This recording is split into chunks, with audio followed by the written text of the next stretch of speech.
有网友指出，去年伊用原底介绍准备一张伊加买到中出来的演唱会门票，煞去用检举伊咧做黄牛卖黄牛票。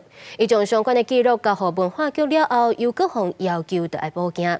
所以网友就质疑讲，是安怎恶质贴介绍的黄牛遐济拢唔了，要一直甲伊即个卖原价找麻烦。因为市府是回应讲，即件代志也搁咧调查当中，才会来要求说明。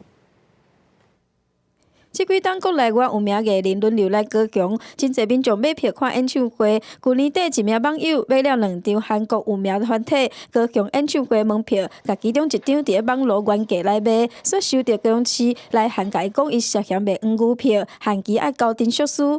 网友不满已经交汇款买卖对话记录来证明无加价卖票，还是互要求爱第二届报警。我觉得对他不公平啊！他都已经原价卖了，那你不能说。 你不能说他买到的人是什么样的人，你又不能去查他，会不会觉得有点困扰？会，一定会。所以我自己是觉得，如果是有多的票的话，卖给信任的亲友可能会比较好一点。 原价卖票所当作黄牛，真侪人拢感觉意外。某民众怀疑买票者是黄牛，才互原始卖票的人互误会。市府回应，即案是有人检举民众社群小号加价来卖演唱会门票，照定数调查票的来源，还有买的人是谁，而且要求当事人爱说明。原购票人表示是帮朋友代购，所以我们文化局会进一步请相关人再陈述说明。目前案件仍然在调查当中。